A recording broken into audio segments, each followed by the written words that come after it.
Nggih, monggo.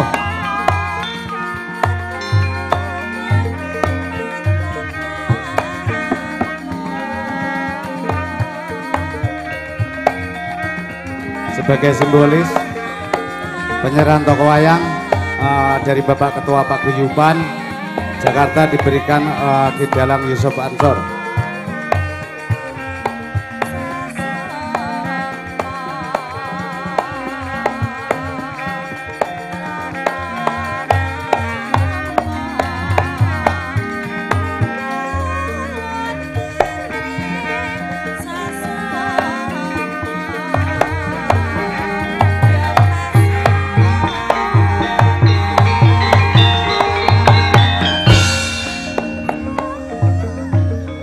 Sasapunipun penyerahan toko wayang pungkasan acara kula serahaken dumateng Ki Dalang Yusuf Ansor sak rombongan. Kula minangka pranatacara wonten ing dalu menika wonten kathah lentah-lentuning ngatur nyuwun agunging samudra pangarsami. Akhir kata wabillahi taufik wal hidayah. Wassalamualaikum warahmatullahi wabarakatuh.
Bismillahirrahmanirrahim.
Marekaten prayatna semuriris eko balik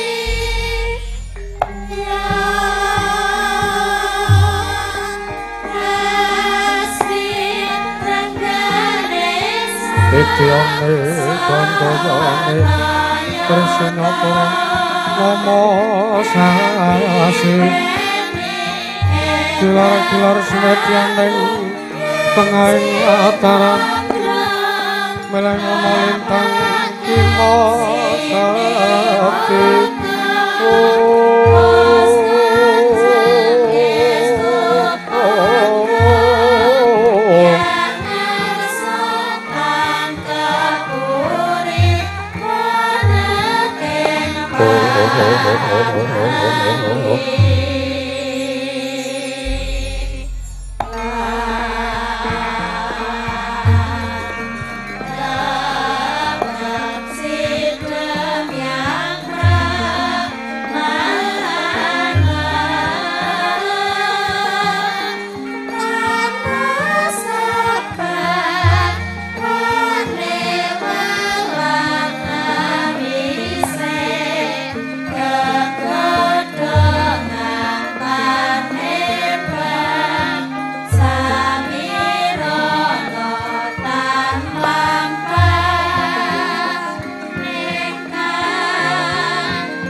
Kresna tan tulus anyaklare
Sidhem silat mring nyuwang jagat karana sirang tondo kawisisaning bisana sono sinawung langening kala Krishna maksih lestantun lampahing Buddha jinandra tutur kadala tetura tulap mring rabding parabdiya winisuda trahing kang dinama Duma binardi tameng lalata mangkiwa tekap wusananing gupita tawang renggeng merlambang matumpa-tumpa marmo panggeng panggunggung sang murwengkata sedebyar dumadining wayang murwa.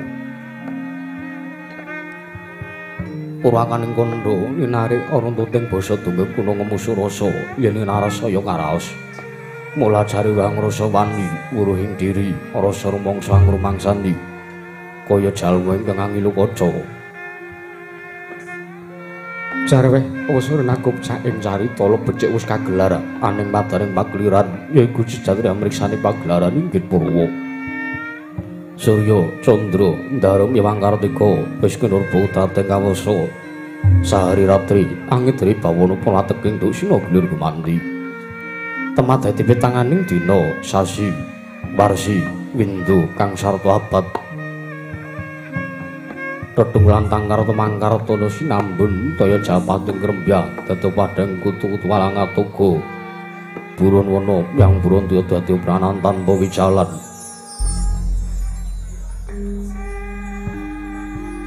Padang terwangan sinari sanggang renawi ngarsa murbawani jagat mungging jagat wetan tumunggup-munggup. Mungging kalingan mukar abang merenganga lamun kaek sayah dilat-dilata bumi. Saya dangu sumurup sang Hyang Kartika. Kata sebelah kanan kireng abang ismu jenar kapur bawan sinaring sang Hyang Basanta.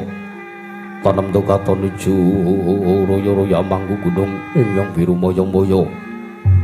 Pucung gunung timulan gudano kasiling Prabancana lenggat lembut nganti kaya gunung Bakutha Mega. Tan wetawis dangu soleng kawula tasih. Tinelarsa ngupaya buka garap tegal sawai. Angluhur silur tandurane. Sinambi sendonan sesindenan. Mikul garu lugune. Anggiring raja kayane. Sawanana pirembagan samara wangi. Sanggang Arkasa dangu saya inggil wis katon melo sinari jagat dunung ing kiblat papat. Lor, kidul, wetan, yang kulon. Sinaring jagat kang sami rebut yudha, rebut ijo, rebut kuwung. Parandiri datan wonten ingkang amadani kuncara. Kuncananing para karang palatisan. Nenggi sinebat padukaning karang kadempel, ya padukaning klambi sireng. Sinebat padukan klambi sireng karonten wonten madaring padukan karang kadempel dupi wonten wujuding aron klambi sireng ingkang uduga saged dados panguripaning sang para kawula tasih pramila tansah den uri-uri den udi sarta nira den sedakui dening sang para kawula tasih aning madaring karang patisan ing padukan karang kadempel. Para kawula ingkang sami ayem tata titingang tentrem tebi saking rasa gejekan adosa rasa memungsuhan anane mumat sinamatan daya dinayan padha ngemban kewajiban kalawan kanggo sinandhang ora ana ingkang ninggal marang kewajibane padha manembah ana ngarsaning Gusti nut kapercayan lan kapitayané dewi-dewi. Nalika semanten padukan ingkang kadempel kaya-kaya ketiban daru katiting wonten kepuwung ingkang dayani sumamburat dumugi aning kayewangan Suralaya anengging mapan wonten ing pendhapi padukan ingkang kadempel sinaosa datan wonten ingkang sami anyabawa datan wonten kawula karang kadempel ingkang sami sibu ananging sang para kawula samya ngraosaken arawira para mustikaning Nalindra pingitaning jagat.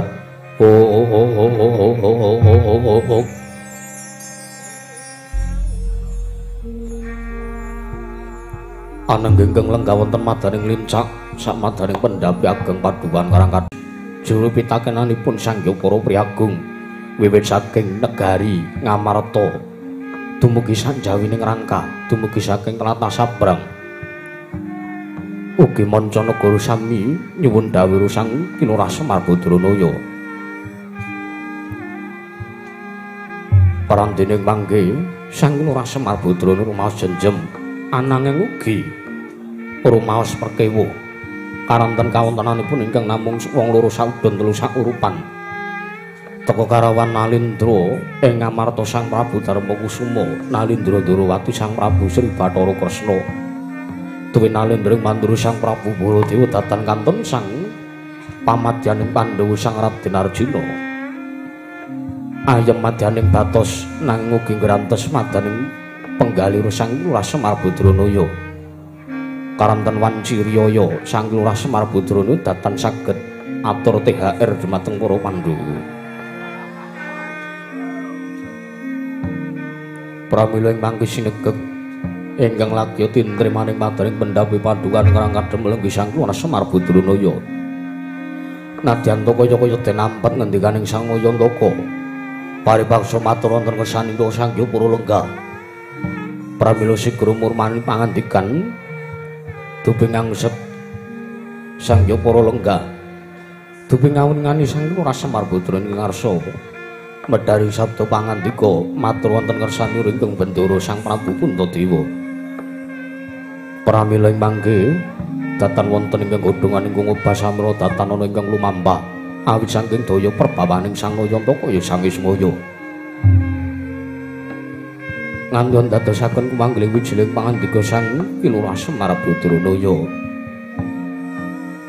Temah kawedharing lisan nalika semanten sami gambar mlabar sedhek amari kulungang-lungaken jangga nengaken karo Sangya Puralengga.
Ajeng sitekung siti manaya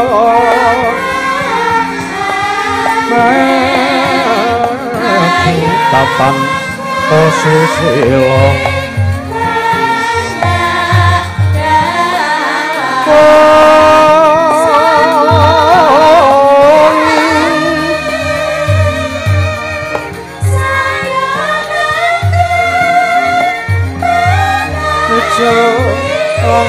sang Narapati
Tung sireng prasapa Kurawa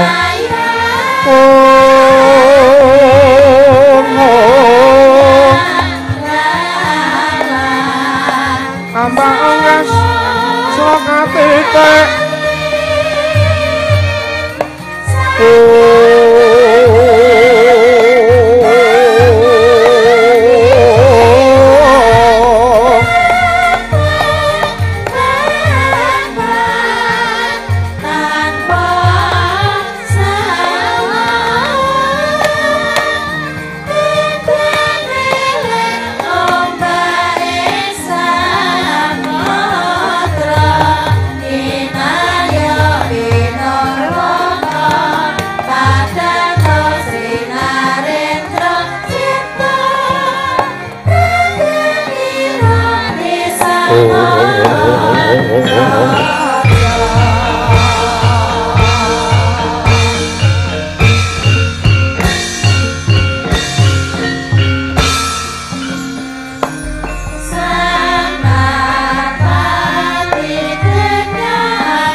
mendak alon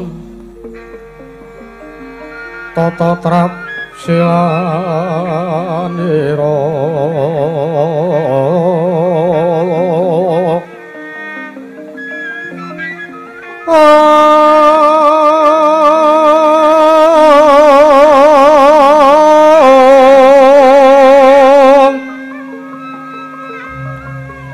Ngaja makan astanira kalih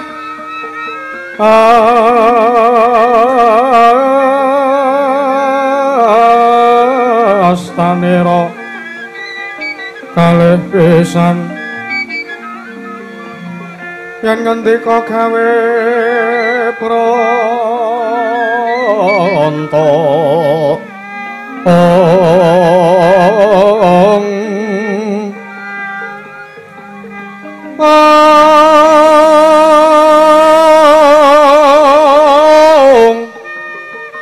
yen ngendika gawe pronto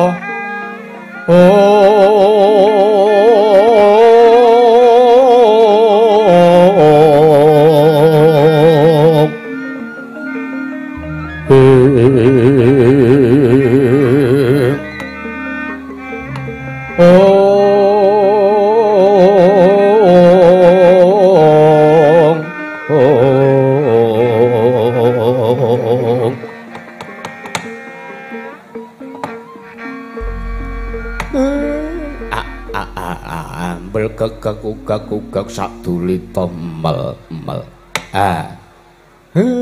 nyuwun ngapunten sinuwun Puntadewa paripaksa kula ngginakaken juga kemawon karanten mengeti wekdal kula niki mengkari setengah jam leh kesempatan Semar Romong niki ngapunten sewu-sewu kelepatanipun ingkang abdi pun Semar kula tadhawadana kula nyuwun pangapunten sinuwun Puntadewa wonten ing wiwit para Pandhawa sepisan Saptahari kapengker rawuh wonten ing Karang Kadempel ngantos sakmenika sampun ganep Saptahari para Pandhawa mapan wonten ing mriki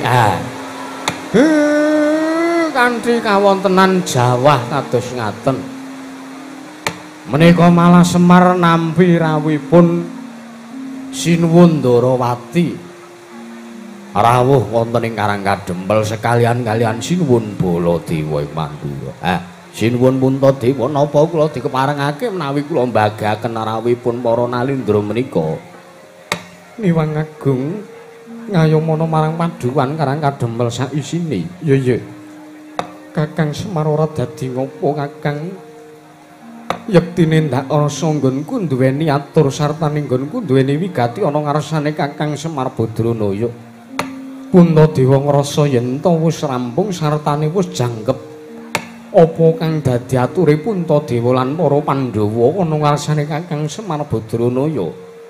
Mula kang mangkono ndak rasa rawuh Kaka Prabu Ndarawati lan Kaka Prabu Baladewa iki keduga bakal nanjake babakan ana apa para Pandhawa mapan ning kene Kakang. Ah nggih.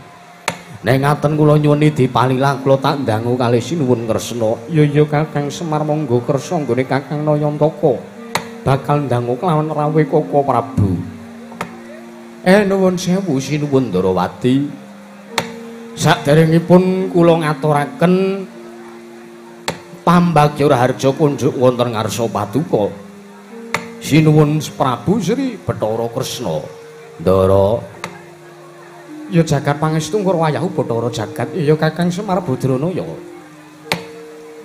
Banget panarimaku nggone Kakang Semar ngaturake pambagya raharja ana ngarsaning nata Ndarawati.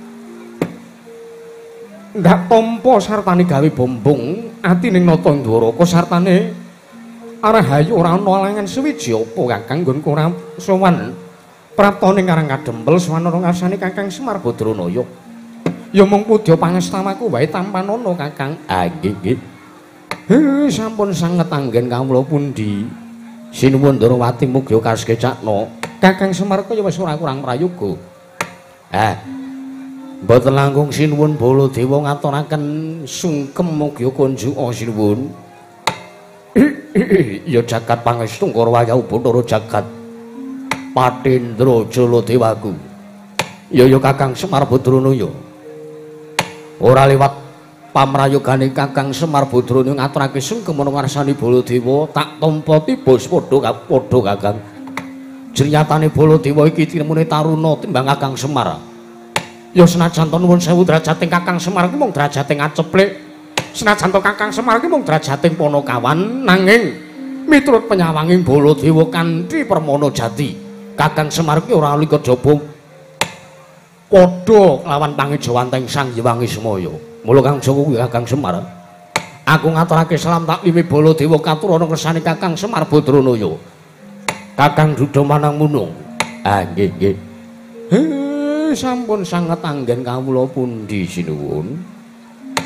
Kaka Prabu Baladewa kelawan Kaka Prabu Ndarawati ingkang rayipun Darma Kusuma ngaturaken asung pasegan panakrami mugi kunjuk wonten ngarsa paduka Kanjeng Kaka Prabu. Yayi Prabu Darma Kusuma inggih Yayi. Mboten langkung pamrayoganipun Yayi Aji Darma Kusuma ngaturaken asung pasegan panakrami kunjuk wonten kersanipun ingkang raka ing Mandura sampun kula tampi. Mboten langkung pudha pangastawanipun ingkang raka kunjuk wonten ngarsa paduka Yayi Prabu Darma Kusuma. Kaka Prabu sampun sanget anggen kawula tampi. Yayi Prabu Puntadewa inggih.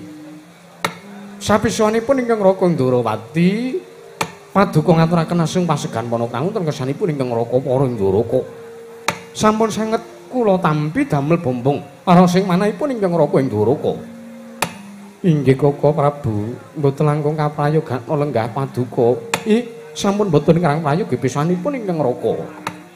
Nuwun sewu.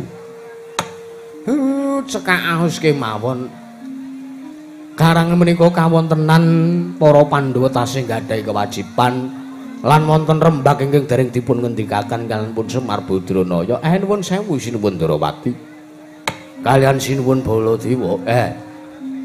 Wonten wigatos napa teka sak mangke rawuh wonten ing Karang Kadempel? Teka sengkan-sengkan datan pepoyan. Nek butuh karo Semar mestine nimbali karo Semar teng kapure sowan teng negari Ndarawati menapa dene negari Mandura. Lah kok teka malah dinten sak menika sinuwun Ndarawati kaliyan sinuwun Baladewa rawuh mriki wonten wigatos napa sinuwun? Kakang Semar? Wonten dawuh. Sing gedhe pangapuramu yen ta wartani nata Ndarawati iki mau gawe kaget sotane nggale Kakang Semar Badranaya. Yektine nggonku prapta ning Karang Kadempel iki ingkang sepisan. Aku mung ngarep tetinju marang karaharjanan kasantosane Kakang Semar Badranaya sak kadang-kadyaning Karang Kadempel. Jernyatane wis watara suwe Nata Ndarawati ora tetinjo marang kananing para kawula ing Karang Pradisan. Mula aku kepengin ninja kaya ngapa to? Kahanan lan kaya ngapa guyub rukune para kawula ing Karang Kadempel. Ping pindhone Kakang. Kaget rasane atiku teka nggonku prapta ning Karang Kadempel iki mau disababake.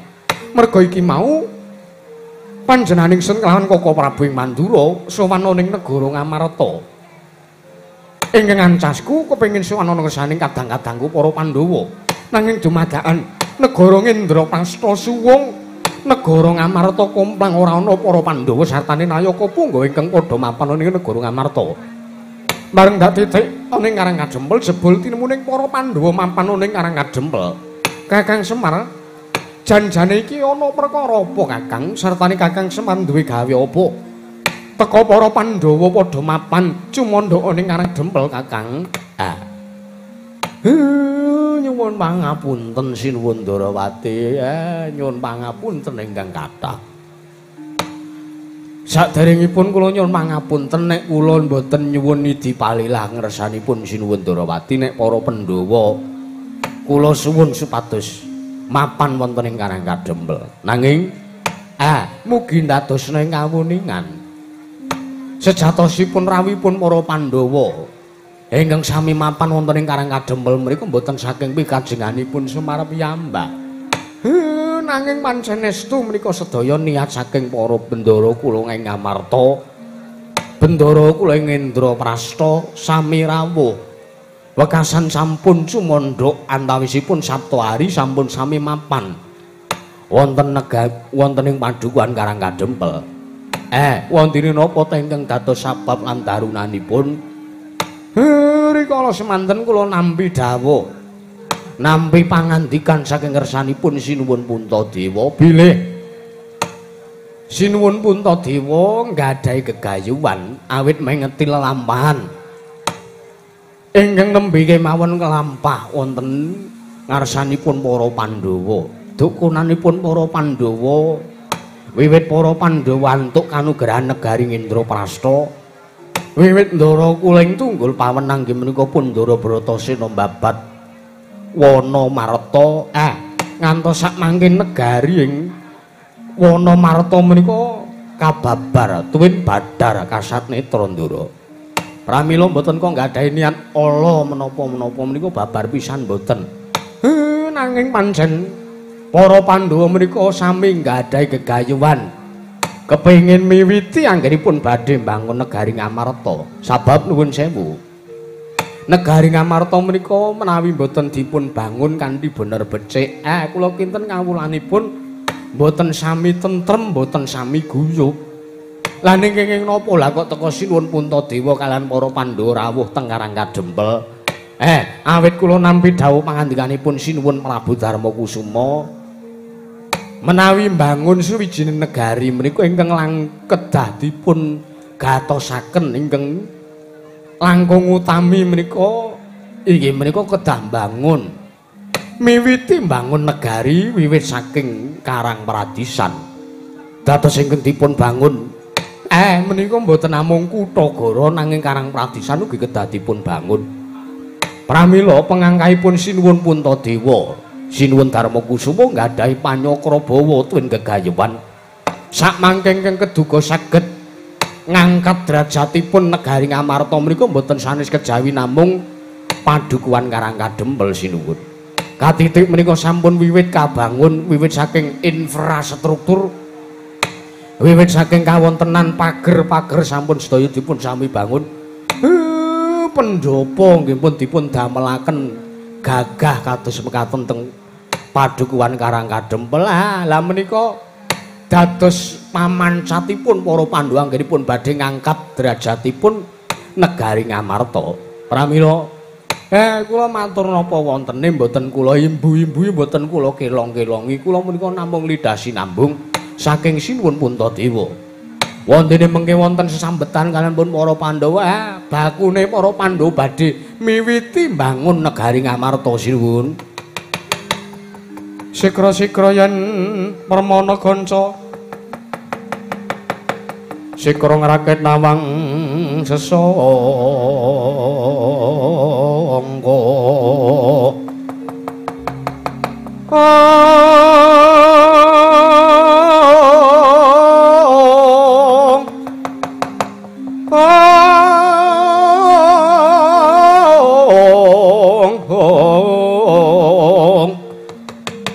Nalendra mbek marwa sing katriku mulung katriku mulung mangrompak ing wadya Urdakara reka kiri-kiri ong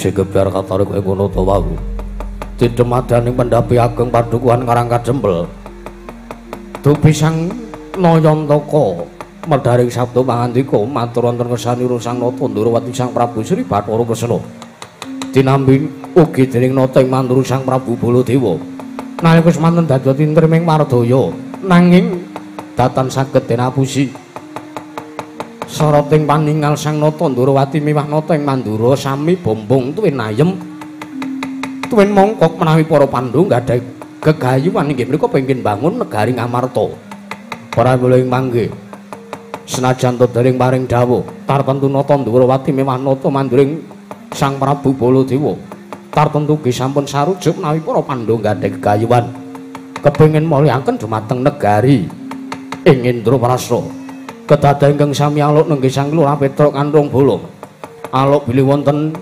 suwijining tamu agung kadite saking busananipun nenggih busana kanalindran inggih nalindra saking tlatah Sabrang ingkang wonten minggah madyaning pendhapi padukan Karangkajembel nalika semanten slagenipun Sang Lurah Petruk Kandhung Bala Pak enek tamu Pak gaeke wedang Pak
Nuwun, Mbah. Boy.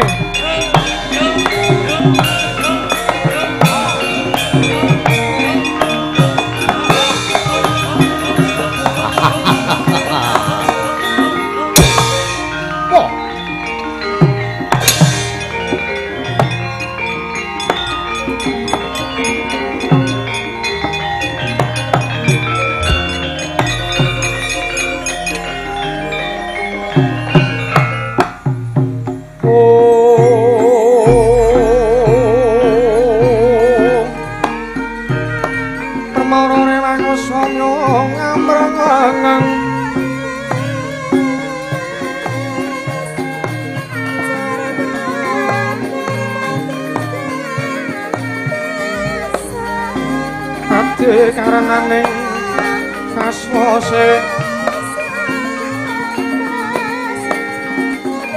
yang neng marako amalatku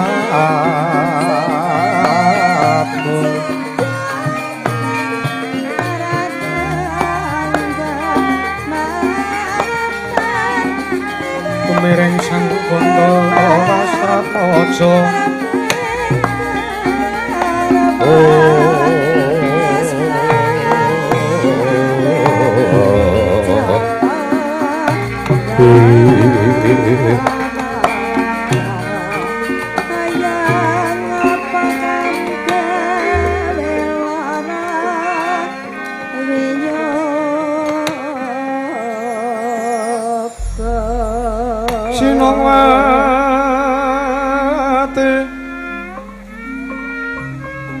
Sinong mati jagat kinari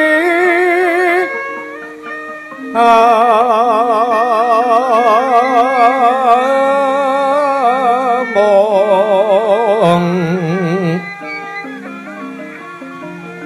maklum mbak ombyaing samutra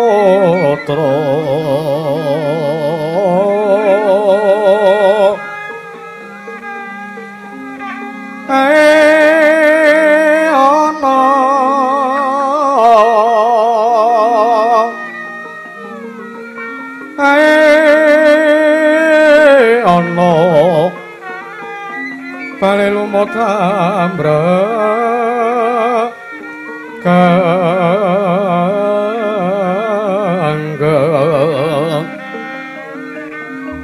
awito denceng-dencengan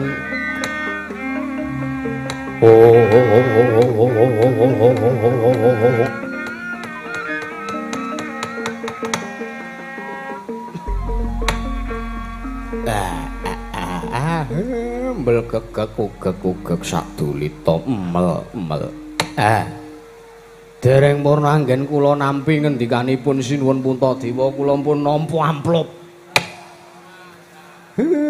duit saweran matur nuwun menika lah kok teka mboten mangling saking busananipun menika rawuh wonten ing pendhapi Padukuhan Karangkadempel ketitik saking busananipun paduka menika nalindra saking tlatah Sabrang nuwun mangke sinuwun kula nyuwun pangapunten ingkang kathah mbok bilih kersa pitepangan dumateng pun Semar Badranaya mbok kula aturi paring dawuh sinuwun Prabu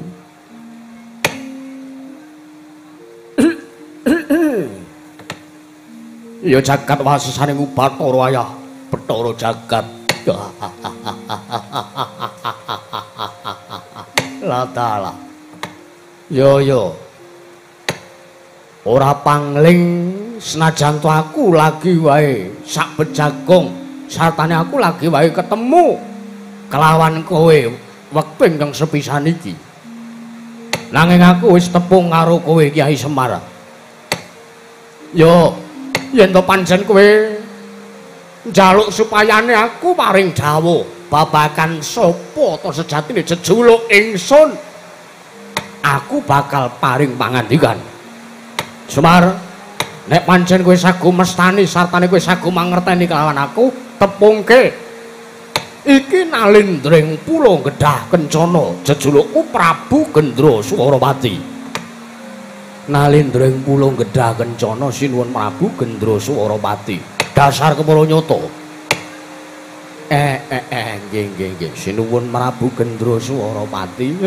sakrawuhipun mugi tansah kinandhenan karaharjan sinuwun antuk berkah pamujine Sang Kilurah Semar Badranaya suwan Kurana Walangan Swijapa Semar ora liwat pangestuku tampanana Semar kula dereng ngaturaken sembah kok sampean pun pangestoni ya ben aku ki nalindra sing pangerten aku ki bendara sing pangerten karo batur kaya dapurmu kuwi nggih Semar wonten dawuh mesti wae kowe kaget anane Prabu Gendra Suwarawati prapta ning Padukuhan Karangkadempel mesti tuwa tandha pitakon sajroning atimu Semar apa to kang dadi wigatine wondene Prabu Gendra Suwarawati prapta ning Padukuhan Karangkadempel ning atase derajatmu ki mung anceplik kowe kuwi mung wong loro saudon telu saurupan Kowe iki mung Ponokawan, derajatmu kuwi mung batur. Semar teko Krawan Nalindra kung Binathara kaya aku iki. Mesti tuwa tandha pitakon sajroning atimu Semar. Ah nggih. Nembe kemawon kula badhe miterang. Nyuwun katrangan sartanipun nembe kemawon kula badhe nyuwun dawuh. Wontene menapa ingkang dados wigatosipun wontene Sinun Prabu Gendra Swaropati rawuh wonten ing Padukuhan Karangkadempel. Sinuwun, kula nyadong deduka. Yo Semar. Marata diagelak mripatmu gatekno gobokmu Semar. Sing gedhe pangapuramu yen aku ora basa, aku ora duwe tata krama karo kowe. Jernyatane pancen nuwun sewu derajatmu ingkang mung Ponokawan, derajatmu ingkang mung Gedibal. Mula kang saka kuwi aku ora sudi. Yen aku kon tata krama, aku kon nyembah karo kowe. Ah inggih, mboten napa-napa. Kula niku mboten butuh dialem kalih sak sesamining menungsa kula menika mboten butuh. Yo. Semar kawruhana. Ingkang sepisan sowan kowe iki tetinjo marang kahananmu ning Karangkadempel. Sing jarene Semar kuwi titi sing Sang Hyang Bathara Ismaya. Pangejawantaing dewa ngejawanta. Ya Sang Hyang Ismaya, tak kira nek kowe iki sugih.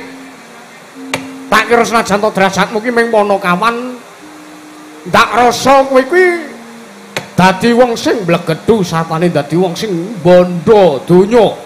Sebab kowe ngetutke karo para Pandhawa.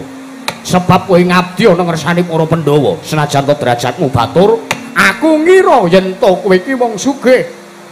Jebul tinmune kowe iki ra ndek apa-apa, Semar. Kowe ra duwe apa-apa. Jebul tinmune kowe mung loro saudon telu sakrupan. Jebul timune kowe wong ora duwe, kowe wong sekeng, kowe wong melarat, kowe wong ora duwe. Oh tak ciake saiki wae kaya sabar. Sabar Bagong. Rumangsane dumang udane terus omongane bengak-bengok. Mula kang saka kuwi Semar, aku kepengin mulyake karo kowe. Banjur kepiye seranane nggonku kepengin mulyake karo Semar Badranaya. Semar, tulungono aku Semar. Negaraku ana ing negara Pulo Gedhah Kencana iki wasana tulung Candrali kalunggahan sak mengko. Negaraku ing Pulo Gedhah Kencana Ketaman Pagebluk akeh sanjane para kalingking esuk lara sore ketiwasan, sore lara esuk kapralaya akeh kedadeane. Wekasan akeh sanjane para kalingking padha melet-melet ingkang disababake merga larang sandang, larang pangan sartane larang udan. Wah, lah kok aku prapta ning Karangkadempel ning kene kok malah udan drese kaya ngene Semar. Ya nggih. Nggih niku dados berkahe sampean. Yo. Wah, la edan. Muga-muga nggonku ngrasake udan ning Padukuhan Karangkadempel, mengko udane banjur sumrambah ana ing negaraku Pulo Gedhah Kencana. Amin. Lah sak banjure apa tekan dadi wigatine teko aku? Sowan ana ngersamu ngandhake babagan negaraku ing Ketaman Pagebluk. Semar. Aku tulungono Semar. Aku tulungono. Kenapa to sababe aku njaluk tulung karo kowe? Merga ingkang sepisan. Kowe kuwi nadyan to mung derajating Ponokawan ning kowe sinebut sinerat ning buku 1001 malam. Kowe kuwi nadyan to kere nanging kowe sinebut pusaka sing isa kandha, jimat sing isa ngucap. Mula kang saka kuwi tulungan aku Semar. Tulungono Prabu Gendra Swalopati, mbok menawa kowe mengko iso ngayomi negaraku, satemah kowe arep tak boyong ning negaraku, tak jaluk ora ketang tulung kedheping peninggal. Kowe mampano ning negaraku. Kowe njaluk apa wae tak turuti, kowe njaluk apa wae tak sembadani. Watane aja njaluk tumurine lintang lan rembulan. Aku saguh ngupayake Semar. Omahmu sing kaya ngene iki sesuk didedel, omahmu sing kaya sesuk dimbroke. Diganti omah tingkat loro ben kaya teke Pak Parmin. Nggih, matur nuwun. Yo. Njaluk apa wae tak turuti. Tumpakmu aja ming pit ontel rosokan kaya ngono wae. Tak tukoke Innovarebon karo Fortuner nek perlu. Watone kowe saguh, watone kowe gelem tak boyong ning negaraku, saratana negaraku sing Ketaman Pagebluk supaya iso waluya nirmala temah jati, jati temah mulya. Matur nuwun saderengipun. Ning ngapunten, Semar niki wonge ora blereng karo kadonyan, kula niku ora sulap karo bondo donya.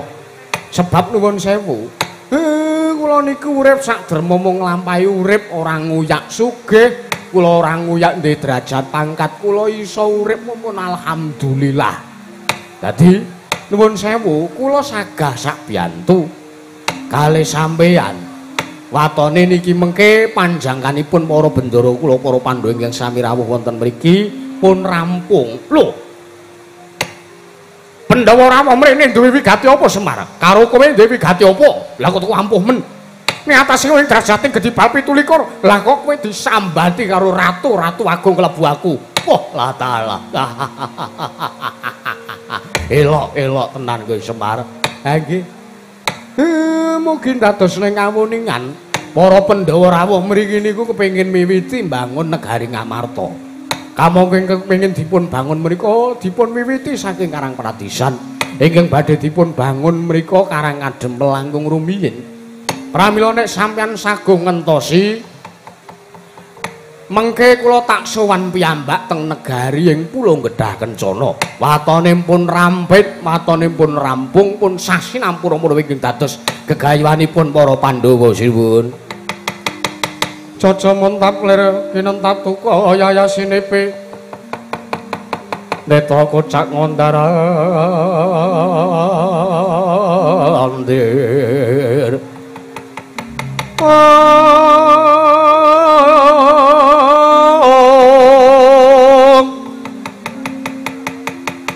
Micil tukane rasa narpati umri wis pocaing rawis pindha kembang ora riyen sinaben mring sagedheng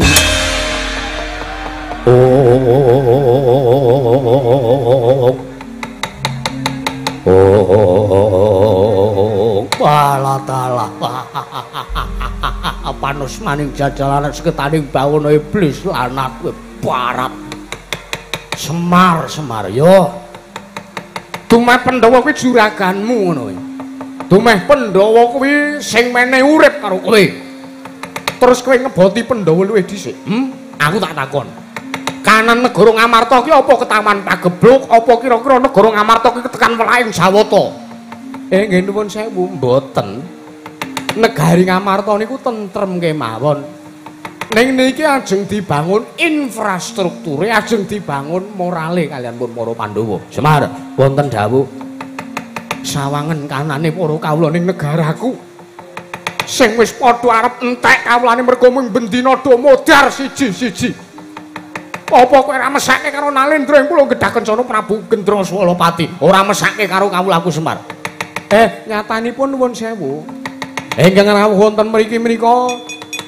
para Pandhawa langkung rumiyin anggenipun rawuh nggih paripaksa kula kedah sak biyantu langkung rumiyin kalian pun para Pandhawa nek ngono kowe wegat tak bayang negaraku mboten kateges kula mboten purun nanging kula menika nyuwun inah paling suwe-suwene para Pandhawa anggenipun badhe mbangun negari Ngamarta menika suwe-suwene ming 3 dina mengke nek pun rampung kula tak sowan dhewe mboten sandadak dipethuk panus maning jajalan des malaning ngarat sukertaning baune iblis lanat Semar cetha neng kene kowe ra duweni rasa kamanungsan arep kowe iki sinebut titi sing Sanghyang Bathara Semaya nanging rasa kamanungsanmu blok rasa kamanungsanmu nol babar pisan kowe ora ngajeni kowe ora duwe rasa empati kowe ora duwe rasa mesake karo kawulaku negara ing Pulau Gedhah Kencana ketitik para Pandhawa negara Ngamarta ki kurang mulya piye kok isih arep dibangun wae nek ngono tak pesthekake kowe ora kena tak boyong kanthi srana alus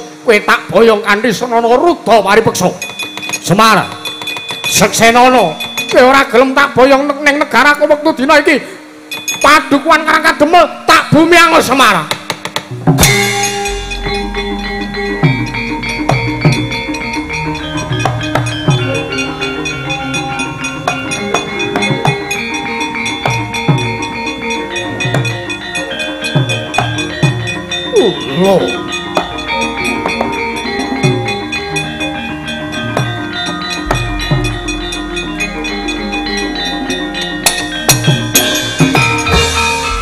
manus maning jajalan sutaning bangune iblis lanat keparat menungso ora tatanan.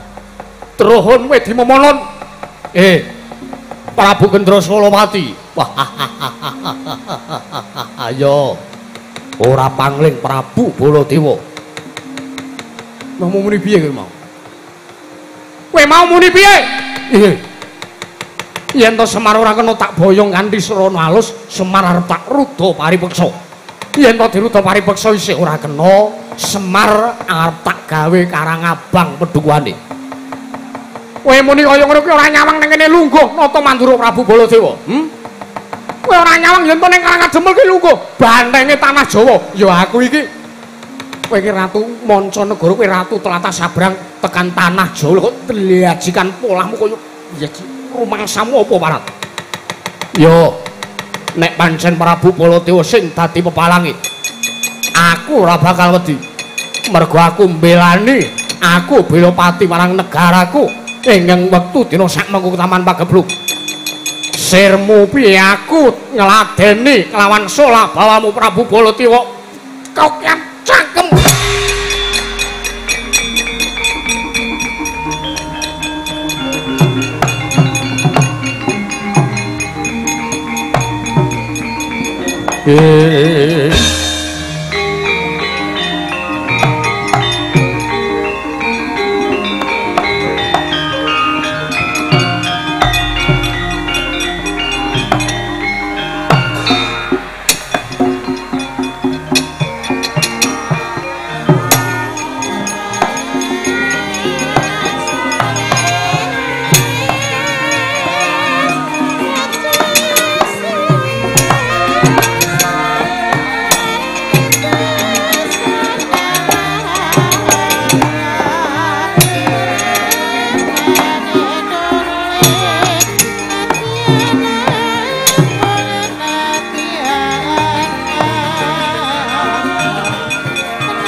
Marekoten prayatna semuriris ing balik titiyane kantayane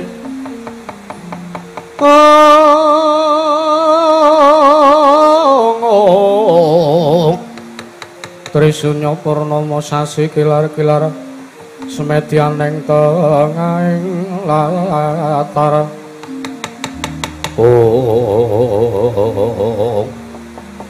Walah Kakang Semar sing gedhe pangapuramu ya Kakang Nayantaka. Mergo yen to ora Baladewa sing temandang gawe, yen to ora aku sing menehi wangsulan karo ratu kae mau, mundhak malah ora prayoga dadiane. Selak Karang Kadempel bakal dibumiangus dening ratu kae mau. Mboten napa-napa. Jalaran sedaya menika kawontenan. Lah sejatosipun kula niki ajeng matur kalih sinuwun Puntadewa, awit para Pandhawa ingkang gadhahi gegayuhan kamangka gegayuhanipun para Pandhawa menika luhur. Nanging kedah mengeti dumateng pacobanipun menapa. Mila kang saking menika sinuwun Darmakusuma, Kakang Semar kepiye? Lah nggih niki. Niki pacobane lae para Pandhawa gadhah gegayuhan luhur pun tumeka. Lah menika monggo ingkang badhe menyikapi kados pundi? Ingkang badhe marantasi karya sinten mangpasrahke dumateng sinten menika kedah cetha katranganipun. Awit nuwun sewu, sing jeneng wong seneng karo wong sing ora seneng kuwi luwih akeh sing ora seneng tinimbangane sing seneng.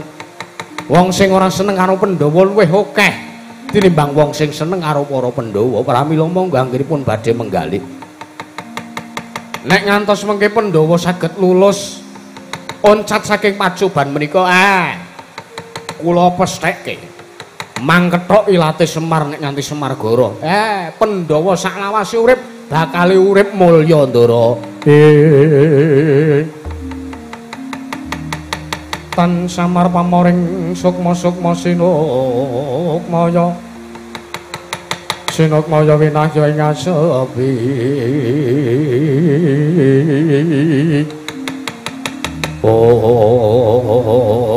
ya jagat pangestu Kakang Semar wonten dawuh Sinuwun Ndarawati yen to babakan pacoban tak kira para Pandhawa wis padha ora bakal keweran sartane para Pandhawa ora bakal wedi kangelan yen to nampa pacoban mbuh abot mbuh enteng merga wiwit lahir Pandhawa kuwi ngrasake prihatin wis urip ngrekoso nggih babakan kanen katentreman ing Karang Kadempel iki nak suwun Kakang Semar masrahke ana ngersaning nata Ndawati Prabu Sri Bathara Kresna kersanipun Sinuwun Ndarawati kados pundi mengko ingkang utusan kelawan para lancur-lancur Pandhawa supaya Nalendra kae mau diundurake sartane aja ngasi ana daredah ana ing Padukan Karang Kadempel ngaten Sinuwun iya Kakang lah nek ngaten kersane sampean Sinuwun Ndarawati kula namung kantun nderek lah wekdal sakmenika ingkang kedah dipun penggalih kados pundi seranane anggenipun badhe miwiti mbangun Padukuhan Karang Kadempel menika Ndara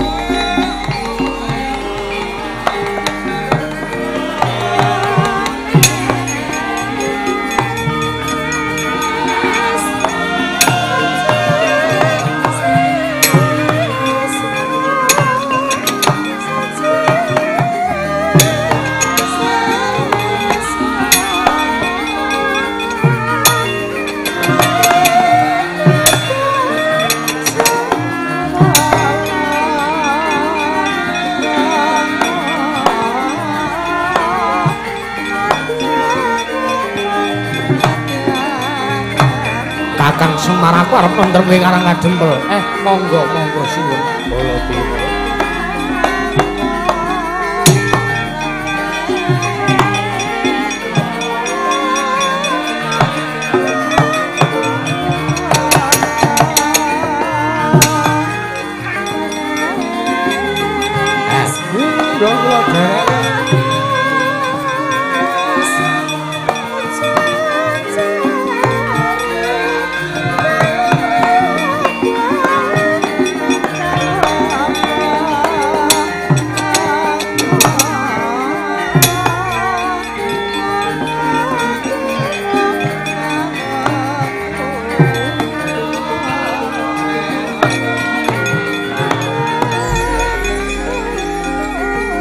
Nyembah